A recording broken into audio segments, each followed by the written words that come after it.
Hey guys, how are you? Here is a very interesting question. The rate of acylation with Ac2O N83 and rate of oxidation with CrO3 for these two substrates. So we have to compare the rate of acylation and rate of oxidation for these two substrates. Now, first we will see the rate of acylation for these two substrates. If we draw this in chair form, then the OH is below here. So OH, the tertiary butyl group is above the plane. So this is A. For Ac2O CH3 CO OCO CH3, the rate of acylation, here the lone pair will attack here, N83 will abstract this proton. This is a single step reaction. So the product will be, it will be OCOCH3, this. Now for this, if we draw this in shear form, it is above, so it will be in axial. Now if it is treated with Ac2O N83, then it will attack, 83 will abstract this proton, so the product will be OCOCH3. Now this is a single step reaction. If we compare that, here the OH group is in axial position, here the OH group is equatorial position, so the energy of this substrate, ground state energy of this substrate is higher than this, and when this reagent is coming in axial direction, so the transition state will be much more statically crowding than this. So the activation energy requirement for this substrate for this reaction will be higher than this. So the obviously the rate will be slow for this axial isomer than the equatorial isomer. Again I am telling that the ground state energy of B is higher than the ground state energy of A, and when this reagent is coming, as this reagent is coming in axial direction, the steric crowding will be higher in axial direction, then in equatorial direction there will be no steric crowding. Because why it will be higher? Because the hydrogens in this position will create 1,3 1,3 diaxial interaction. Here the hydrogens will not face the 1,3 diaxial interaction. So this the rate for B will be slower than A. If we draw this in diagram, then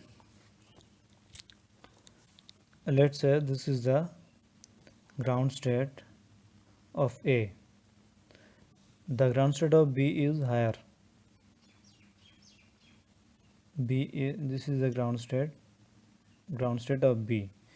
Now the activation energy requirement, let's say this is the transition state, and here is the transition state will be at much higher position.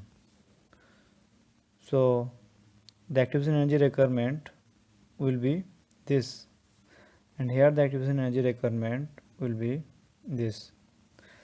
Now the energy difference between this the ground state energy difference between A and B, let's say this is delta G 1, and here the activation energy the energy difference between the transition state is, let's say, delta G daggered 1. Now this energy difference will be higher than this. Delta G daggered 1 will be greater than delta G 1. Why it will be higher? Because in B, when the reagent will coming in axial direction, the steric crowding will increase, and obviously the transition state will be with much higher energy than the transition state of this.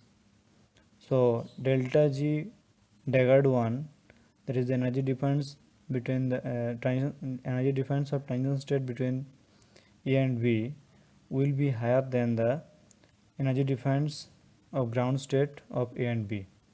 So obviously for B the rate will be slower than A. So the rate of acylation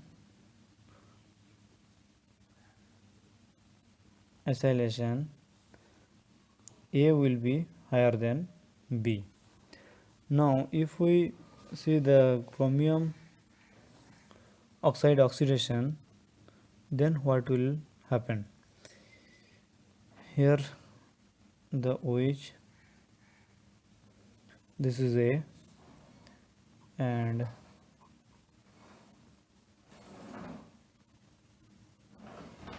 this is B. Now CrO3,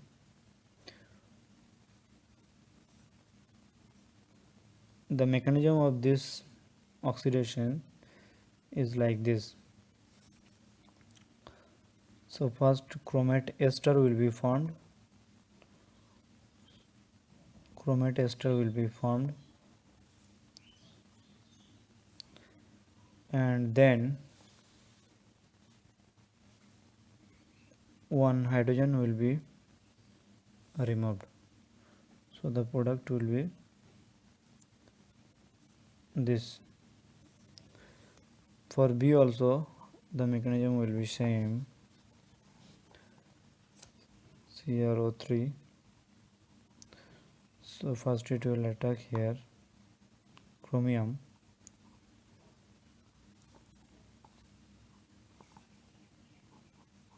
this chromate ester intermediate will form.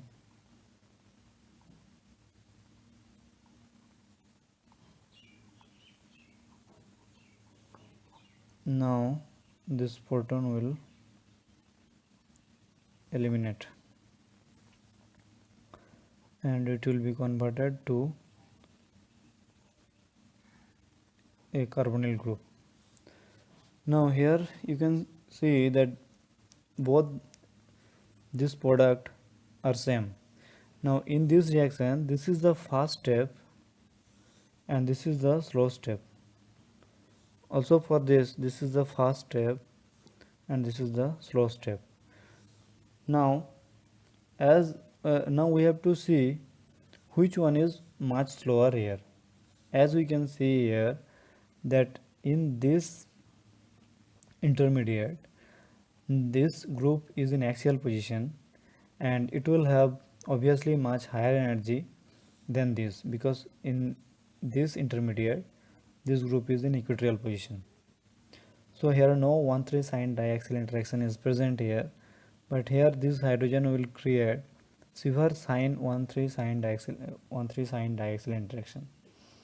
So this intermediate will have much higher energy than this. So it will undergo a rapid elimination of this hydrogen to go to the product. So this will be slower and it will be slow, but it will be much slower than this. So between these two slow step it will be slower and it will be faster than this step. So we can say that this molecule will undergo chromium oxidation much faster than this. So the rate of oxidation will be, this is B and this is A, so B will be higher than A. So guys, if you have any doubt regarding this video, please let me know in comment box. And to get more such interesting videos, subscribe my channel. Thank you. Have a good day.